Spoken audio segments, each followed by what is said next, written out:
Queridos hermanos, bienvenidos. Tenemos la preciosa oportunidad de tomar la Biblia, aprender de ella y en esta ocasión la tercera lección del estudio que iniciamos acerca del libro de Hechos, Hechos del Espíritu Santo. Vamos a iniciar como siempre encomendando al Señor este estudio, esta meditación. Nuestro Dios y Padre, muchas gracias por su bondad y porque usted a través de su palabra tiene sin duda muchas bendiciones para nosotros, para sus hijos y también para aquellos que aún no lo son. Toque corazones, ilumínenos Señor y bendíganos a través de su palabra. Lo pedimos por Cristo Jesús. Amén. Vamos a tener nuestra lectura bíblica, en esta ocasión en Hechos 3 del 1 al 9. La palabra del Señor dice así: Pedro y Juan subían juntos al templo a la hora de la oración, la de nona. Y un hombre que era cojo desde el vientre de su madre era traído, al cual ponían cada día a la puerta del templo que se llama La Hermosa, para que pidiese limosna de los que entraban en el templo. Este, como vio a Pedro y a Juan que iban a entrar en el templo, rogaba que le diesen limosna.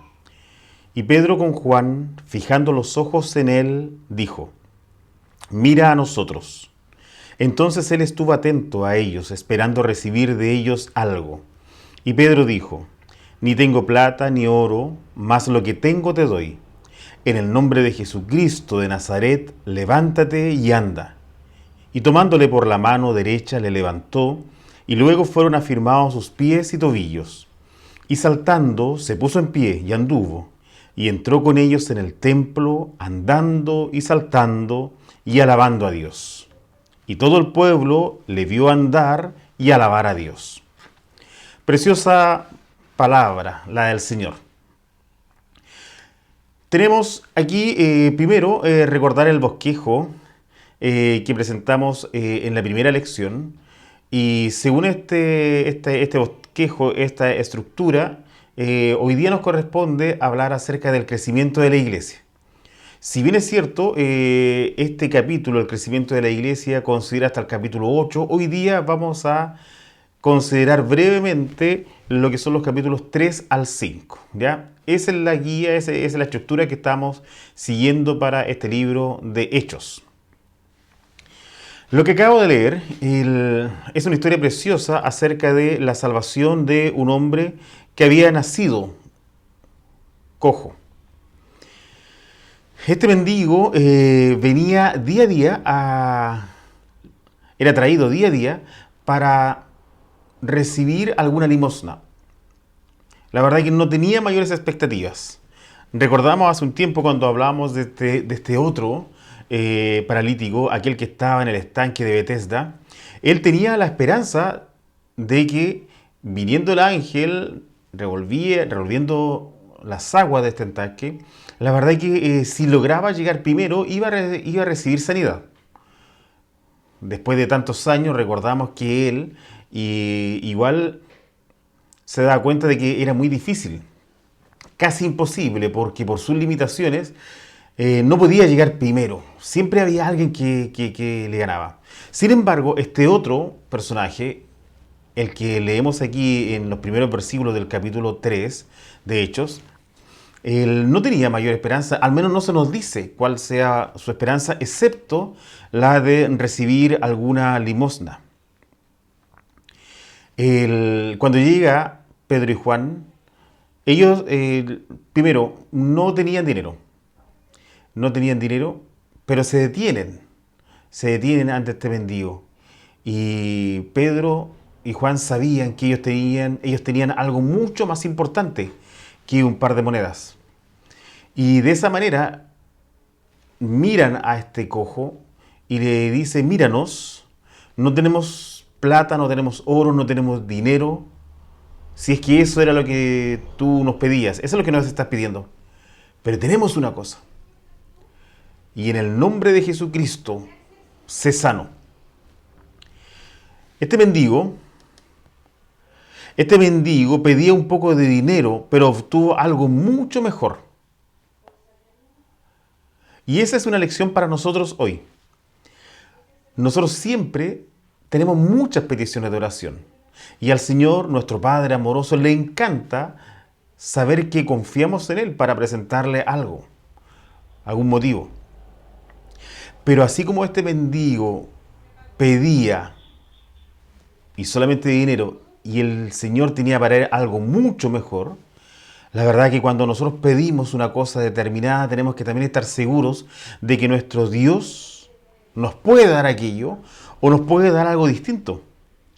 Pero sin duda, la respuesta que Él da va a ser algo mucho mejor, algo de mucho mayor provecho. Debemos entonces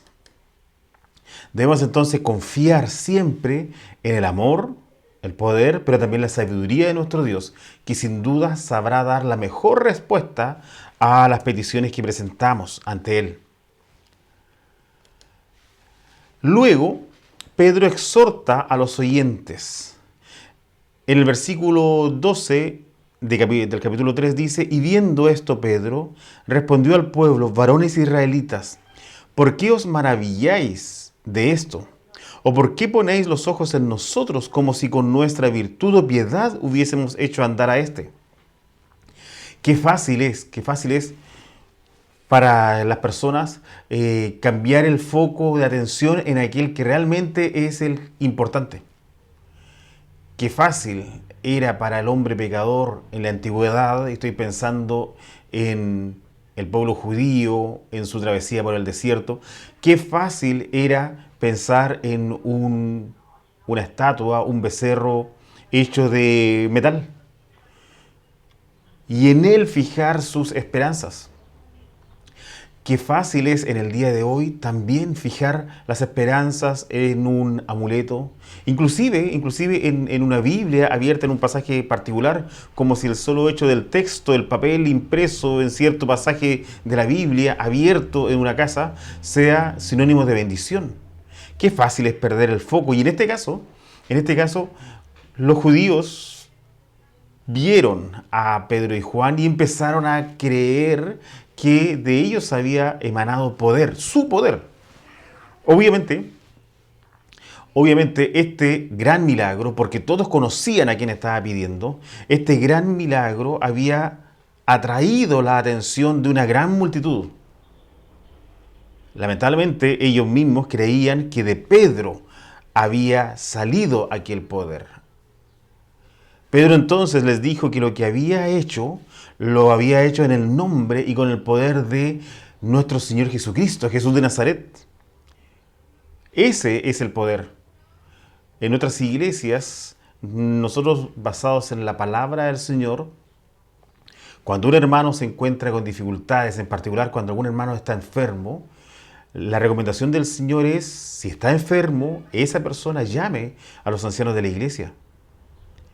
Los ancianos oren, impongan las manos, el Señor va a dar sanidad. Pero siempre, obviamente, tenemos la certeza, la seguridad de que somos meros instrumentos utilizados por el Señor de la manera que Él quiere hacerlo, como en esta oportunidad quiso a través de Pedro otorgar esta sanidad, este milagro. Pero Pedro, de inmediato, ya que había muchos, aprovechó la oportunidad para predicarles acerca del Señor Jesús y advertirles de su necesidad de arrepentimiento. El mensaje de salvación es un mensaje de amor, pero requiere, como punto inicial, poner énfasis en nuestra condición sin Cristo. Es decir, una persona lo primero que debe escuchar es que es pecador y que merece el castigo eterno. En ese momento, en esa condición, está ya listo para escuchar que el Señor da una oportunidad de salvación. Y si ustedes leen los versículos del 11 al 26, van a ver que justamente Pedro lo primero que hace es recordarles que ellos habían muerto al autor de la vida. Ellos habían rechazado a Jesús y luego de eso, cuando ellos están claros de que son pecadores y tienen sobre ellos la sangre del Hijo de Dios, ahora entonces les llama al arrepentimiento. Les dice a sus oyentes que Cristo estaba en este momento en la gloria y que volvería. recordándoles las palabras proféticas de Moisés en el Antiguo Testamento. Ya lo conversamos en la primera clase. Preciosa verdad, esta que veíamos en el capítulo 1 de Hechos, que se vuelve a repetir ahora, porque era una verdad con la que los discípulos moldeaban su vida. En este momento de pandemia, la verdad es que uno puede escuchar muchas meditaciones, muchos consejos, y también algunos más intrépidos buscan en esto que sucede señales del fin de los tiempos. Lo que nos debe interesar realmente es que el regreso de nuestro Señor está más cerca, y está más cerca con o sin COVID. Nuestro Señor está más cerca, y esa verdad es la que Pedro le está diciendo a sus oyentes. Nuestro Señor Jesucristo ascendió a los cielos, pero de ahí volverá a buscarnos. En el capítulo 4 habla de que Pedro y Juan son arrestados. La verdad que de manera injusta, sin ningún motivo que justifique su aprehensión. En el versículo 3 del capítulo 4 dice: y les echaron mano y los pusieron en la cárcel hasta el día siguiente, porque era ya tarde. Los judíos detuvieron en la cárcel a Pedro y a Juan durante la noche, porque la ley judía prohibía realizar procesos judiciales nocturnos. Era demasiado tarde para convocar al Sanedrín, así que los apóstoles enfrentarían al día siguiente una audiencia ante el concilio. Nosotros, una vez más, como humanos, cada vez que hacemos la voluntad del Señor, nos sentimos muy alegres, muy contentos, y tal vez voy a usar la palabra tentación, de esperar que el Señor recompense aquello que nosotros estamos haciendo.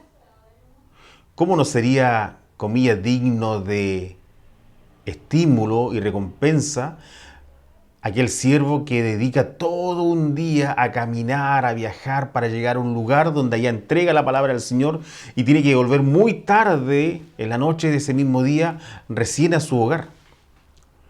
Humanamente uno puede pensar que sí, es digno de reconocimiento y tal vez el Señor también va a recompensar. Sin embargo, Pedro y Juan acaban de obrar, con el poder de Jesús, obrar un milagro.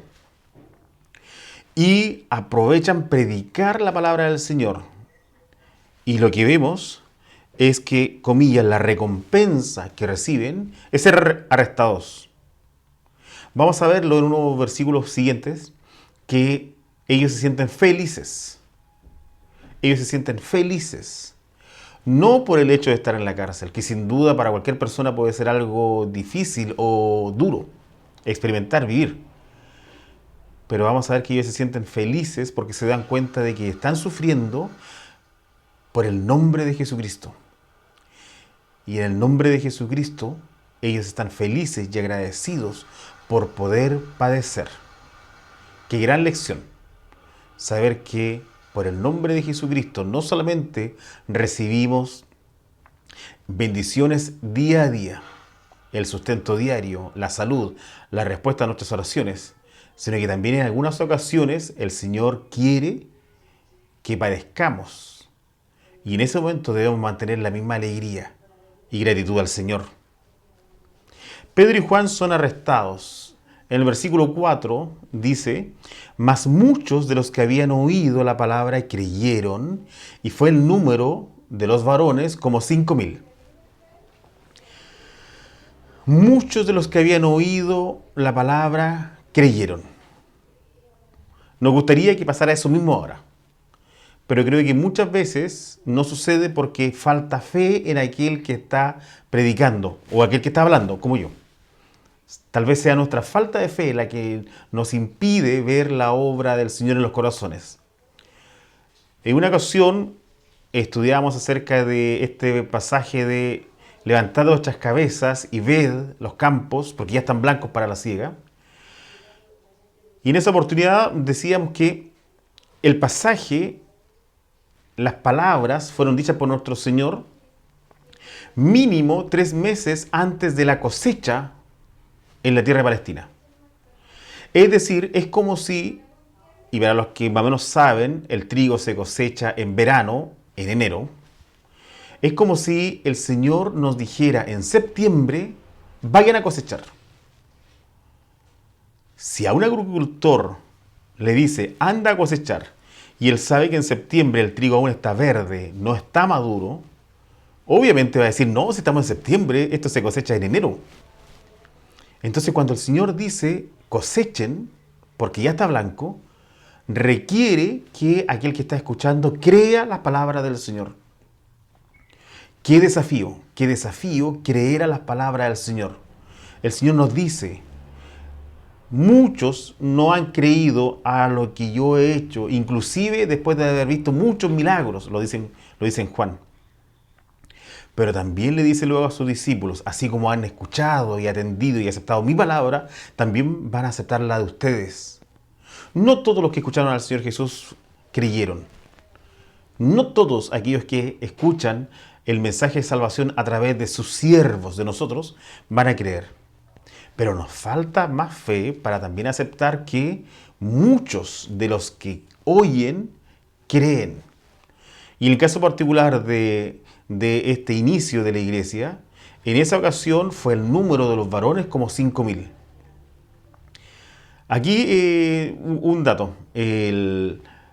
Podemos entender varones como 5.000, pensando en que aparte de eso había también mujeres, niños, pero no habría que sorprendernos si es que creemos que en ese título de varones también se incluían a otras personas, a mujeres y niños, ¿ya? No necesariamente habla exclusivamente de varones. Y cuando dice 5.000, una opción es que fueron 5.000 que creyeron en ese momento con la predicación de Pedro, pero también es una opción de que esos 5.000 incluyen a aquellos que ya habían creído los días anteriores, ¿ya? Por la predicación de Pedro. Pero en ese momento eran testigos de lo que Pedro estaba predicando, al menos 5.000 personas. En el versículo 8, entonces Pedro, lleno del Espíritu Santo, les dijo, príncipes del pueblo y ancianos de Israel, lleno del Espíritu Santo. Debemos diferenciar el ser bautizados con el Espíritu o ser sellados con el Espíritu, considerando esta como una experiencia única, mediante la cual Dios añade al creyente a su cuerpo. Cita de esto encontramos en 1 Corintios 12:13. Y es que todo aquel que ha creído y aceptado a Jesús como Salvador ha sido bautizado por el Espíritu Santo, ha sido sellado por el Espíritu Santo. El Espíritu Santo vive en los corazones de todos los salvados. Pero una cosa distinta es ser lleno. Y es que la llenura del Espíritu es una experiencia que debemos buscar continuamente, entendiendo ser llenos, ¿ya?, como tener una vida controlada por el Espíritu. Controlada por el Espíritu.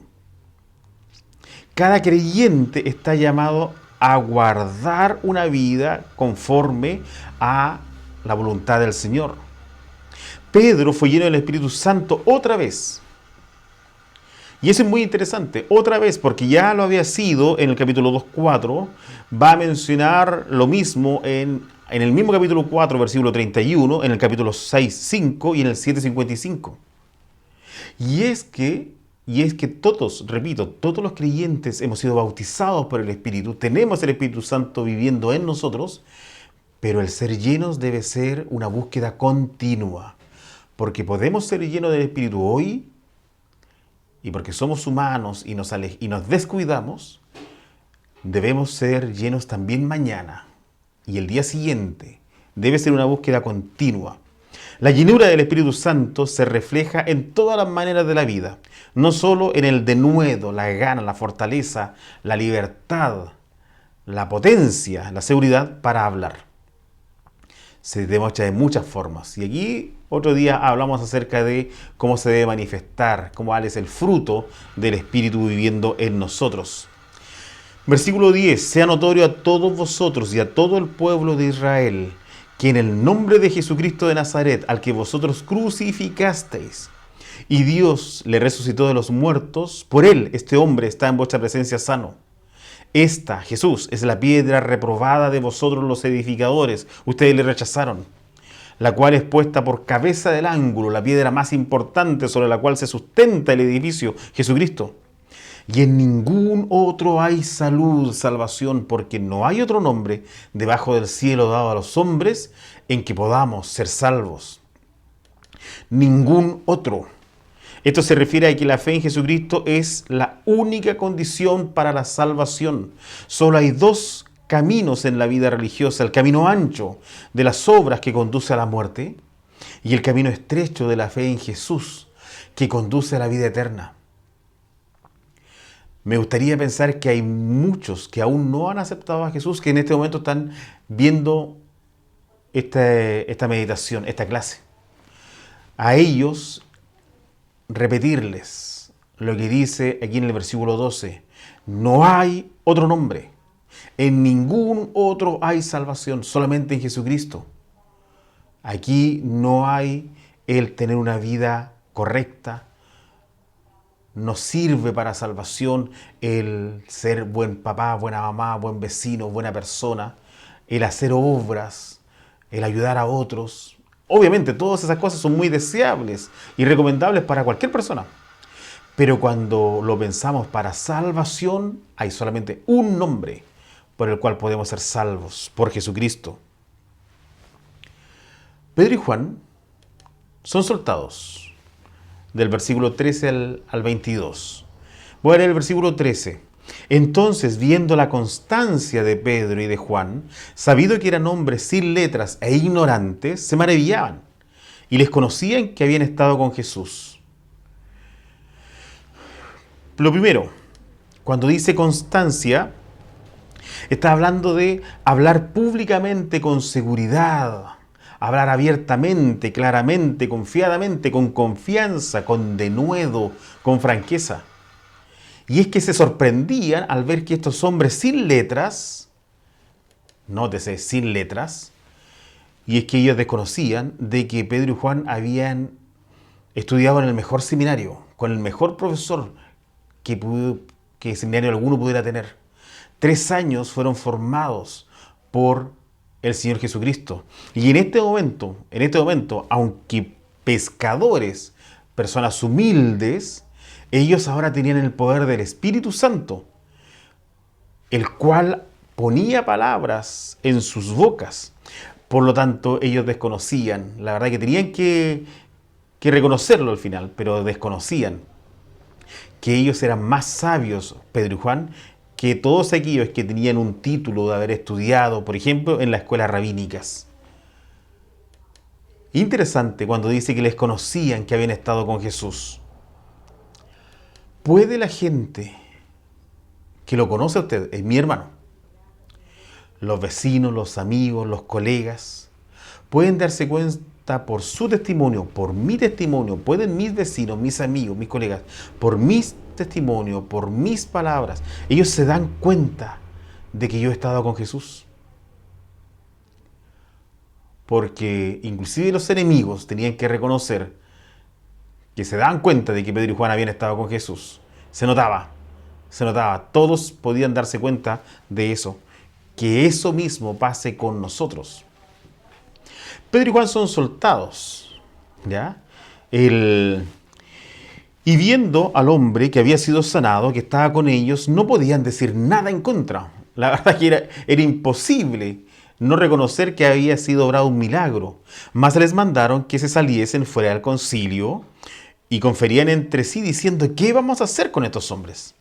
Porque de cierto señal manifiesta ha sido hecha por ellos, notoria a todos los que moran en Jerusalén, y no lo podemos negar. No podemos negar que fue obrado un milagro.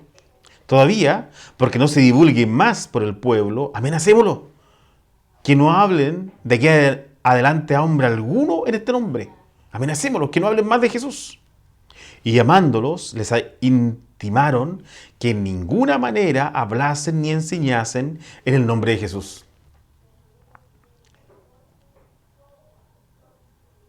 quiero mostrarles la respuesta de Pedro y Juan.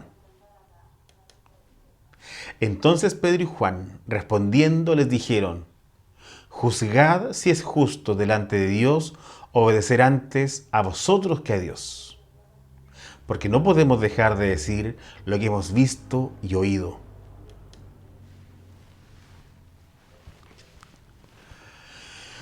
Sabemos que el pueblo evangélico debe ser un pueblo obediente a las instrucciones de la autoridad. Si se nos dice que están prohibidas las reuniones de más de 50 personas, no podemos simplemente juntarnos. El pueblo evangélico debe ser un pueblo obediente a la autoridad. A la autoridad de turno debe ser obediente. Debe ser responsable. Debemos dar ejemplo de civilidad. Cada uno de nosotros está mandado obedecer a nuestros padres en todo.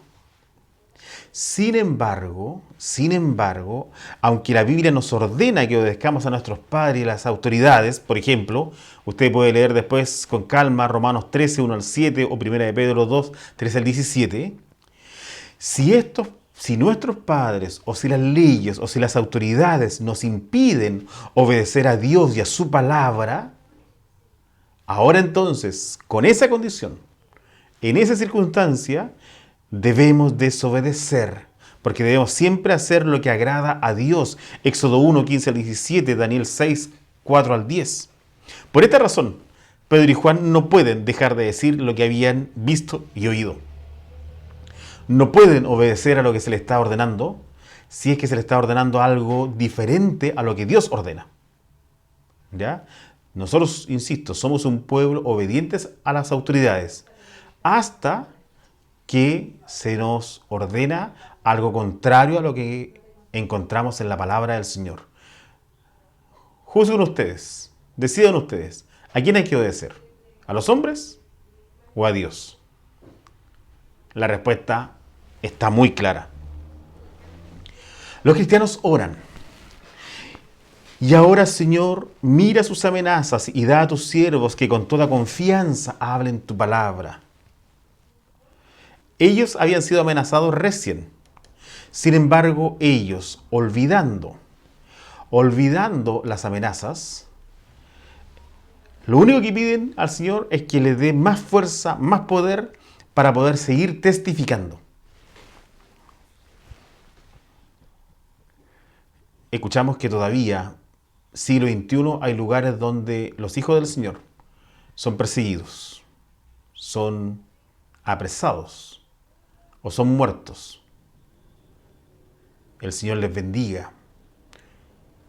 Pero creo que ellos toman aquí Hechos capítulo 4, versículo 29 y sin duda tienen la misma oración. Porque el Hijo del Señor sabe que lo que corresponde es obedecer a su Señor. Y lo que se requiere, lo que se necesita, es que más personas escuchen del plan de salvación. Y como hubieron orado, el lugar que estaban congregados tembló y todos fueron llenos del Espíritu Santo y hablaron la palabra de Dios con confianza. Una vez más, el mismo Espíritu Santo que había llenado a los discípulos al comienzo del capítulo, ahora también los llenaba. El Espíritu descendió sobre todo el grupo. ¿Ya? Y la multitud de los que habían creído era de un corazón y un alma, y ninguno decía ser suya algo de lo que poseía, mas todas las cosas les eran comunes. El Espíritu descendió sobre ellos, y lo mencioné adelante, el ser lleno del Espíritu se manifiesta de muchas maneras. Una de esas maneras es que efectivamente ellos hablaron la palabra de Dios con confianza. Pero segundo, se dio algo muy lindo. Y es que los salvados, la iglesia que nacía, era de un corazón y un alma. Ya hemos conversado bastante en otras ocasiones acerca de esto. Pero la iglesia del Señor es una. La iglesia del Señor es una. Pueden haber distintos locales de predicación. Esos locales pueden estar inclusive en distintos países. Pero no importa, la iglesia del Señor es una. Y la multitud de los que habían creído era de un corazón y un alma. Y dentro de las formas en que se manifestó esta unidad es que eran capaces de compartir los bienes materiales. Tenemos un enemigo que obviamente no está contento. Y vemos aquí que Satanás muestra su oposición. Primero, amenaza interna dentro de la iglesia, capítulo 5, 1 al 11. Vemos aquí la historia de Ananías y Zafira. Ellos eran dueños de una propiedad. Ellos si querían la vendían, si no la querían no. Ellos vendiéndola, eso decidieron, podían compartir con los demás hermanos una cierta cantidad o no hacerlo. Ellos tenían esta facultad porque era su propiedad.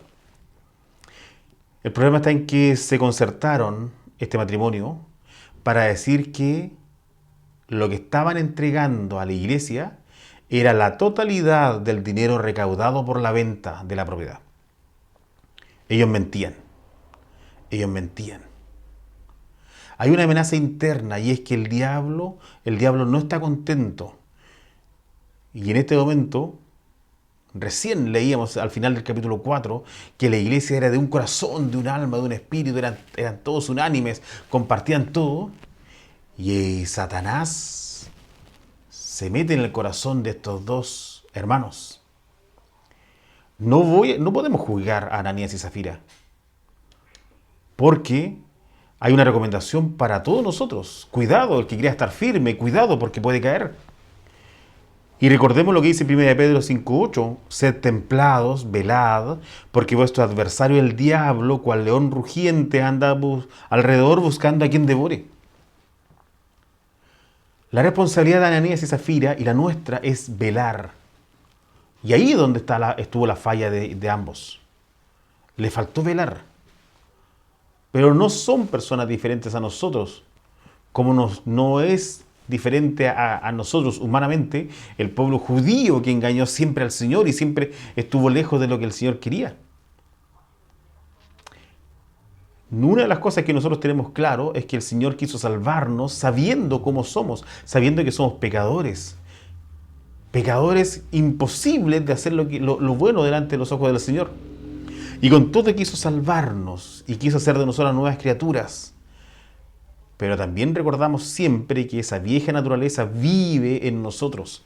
Hasta el cristiano más cercano al Señor, y pienso en el Antiguo Testamento, nuestro Dios habla de David, su siervo, como aquel cuyo corazón estaba conforme a él.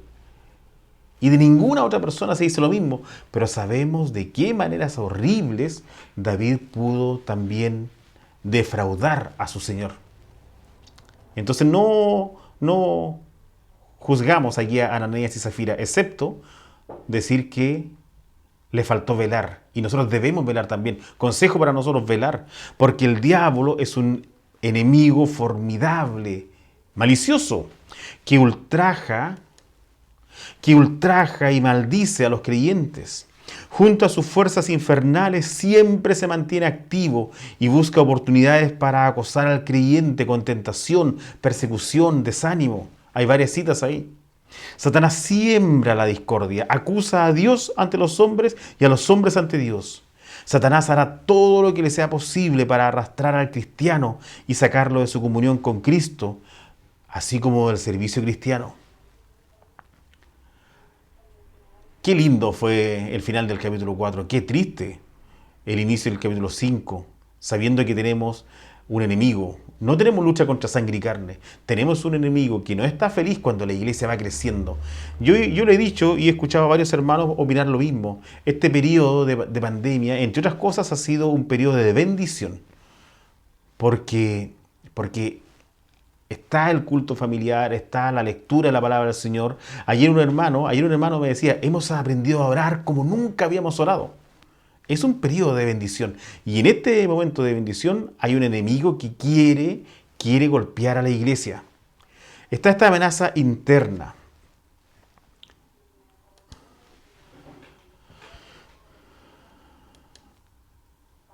En el versículo 3 del capítulo 5, y dijo Pedro, Ananías, ¿por qué ha llenado Satanás tu corazón a que mintieses al Espíritu Santo y defraudases del precio de la heredad? Reteniéndola, ¿no se te quedaba a ti? ¿Y vendida no estaba en tu potestad? ¿Por qué pusiste esto en tu corazón? No has mentido a los hombres, sino a Dios. Me gusta este versículo porque nos ayuda a tener claro muchos pasajes que nos hablan de que nuestro Señor Jesucristo es Dios. Y en este pasaje nos queda claro de que el Espíritu Santo es Dios. Y quise ennegrecer justamente el resumen del pasaje. Mentiste al Espíritu Santo. Y después dice, mentiste a Dios. Porque el Espíritu Santo es Dios. Preciosa verdad la de tener un Dios en tres personas, Padre, Hijo y Espíritu Santo. Existe también una amenaza externa o exterior. Y es que este y muchos otros milagros fueron realizados por los apóstoles, por Pedro y Juan. Son encarcelados. Después son liberados por el ángel del Señor. Y aquí coloco en paréntesis, no confundir el ángel del Señor que aparece aquí con el ángel de Jehová que aparece en el Antiguo Testamento. Ellos fueron sometidos a un juicio injusto, ellos fueron azotados. Este capítulo termina con la predicación de Pedro, enrostrándole a los líderes religiosos de Israel el haber matado al Señor Jesucristo. Y por allá por el versículo 40 se nos habla del deseo de matar a los apóstoles, querían matarlos. Está la amenaza interior, debemos cuidarnos, estar velando, los hermanos de la iglesia, porque no sintamos el dolor de caer nosotros, que no sintamos el dolor que también sentimos cuando un hermano cae y defrauda al Señor. Pero está también esta amenaza externa, donde en este caso significó juicio injusto, significó encarcelamiento, significó recibir azotes. ¿Ya? Y aquí al final termina hablando del deseo de matar, inclusive a estos apóstoles. Aquí encontramos un discurso, el de Gamaliel. Entonces, levantándose en el concilio, un fariseo llamado Gamaliel, doctor de la ley, venerable a todo el pueblo, mandó que sacasen fuera un poco a los apóstoles. Este Gamaliel fue el maestro de Saulo, ¿ya? Y encontré pocos detalles acerca de él, excepto que venía de una familia de fariseos siempre distinguidos y con reconocimiento dentro del pueblo. Este era un doctor de la ley, era venerable en todo el pueblo. Y les dijo, varones israelitas, mirad por vosotros acerca de estos hombres en lo que habéis de hacer. Porque antes de estos días se levantó, y aparece el nombre de dos personajes, que se levantaron, lograron convocar gente, pero después algo pasó que todo se desmoronó. Y de ese movimiento que lideraron estos personajes, nada quedó. Ahora os digo, dejaos de estos hombres, dejadlos, porque si este consejo o esta obra es de los hombres, se va a desvanecer como las otras. Mas si es de Dios, no la podréis deshacer. Y es que cuando las cosas son del Señor, nada puede contra ella, nada puede contra la iglesia, nada puede contra los hijos del Señor. Somos una entidad poderosa porque tenemos al Dios único y todopoderoso, sabio, de nuestra parte, de nuestro lado. Si esto es de Dios, no hay nada que podamos hacer, no la vamos a poder deshacer. Cuidado, dice Gamaliel, no estemos tal vez estorbando o resistiendo a Dios. La verdad es que las palabras de Gamaliel fueron bastante sabias, pero uno echa de menos una aceptación más directa de Jesús como el Mesías, considerando que era un doctor de la ley y que sin duda conocía el Antiguo Testamento al rey del derecho y era capaz de reconocer en todas las profecías el cumplimiento dado en el Señor Jesucristo.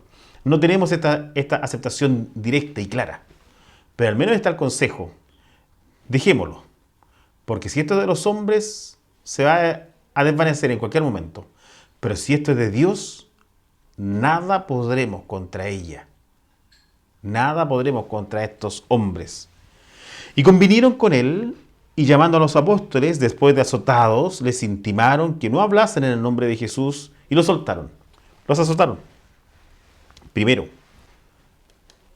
Y quise llamar a estos versículos un final feliz, porque ellos partieron de delante del concilio gozosos, que fuesen tenidos por dignos de padecer afrenta por el nombre. La historia dice que Pedro rehusó ser crucificado a la manera del Señor Jesús. Y la historia dice que él fue crucificado cabeza abajo, los pies hacia arriba.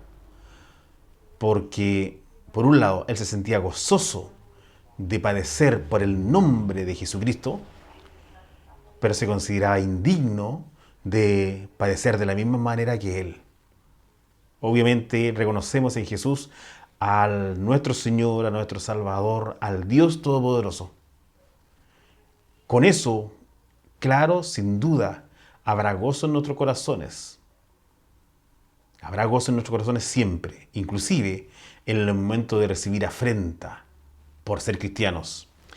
Y todos los días, en el templo y por las casas, no cesaban de enseñar y predicar a Jesucristo. Todos los días, en el templo y por las casas. Un final feliz. Ellos estaban felices.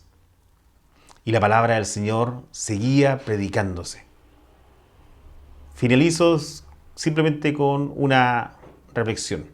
Yo les decía que este periodo de pandemia ha traído muchas bendiciones. Y creo que entre esas está el que hemos visto a muchos hijos del Señor. Inclusive pastores a los que parece que les costaba mucho el asunto tecnológico y que se han atrevido y están predicando a través de redes sociales. Creo que estamos viviendo un periodo único en cuanto a la predicación de la palabra del Señor a muchos. A muchos. El Señor les bendiga. De esta forma terminamos con la tercera lección de Hechos del Espíritu Santo.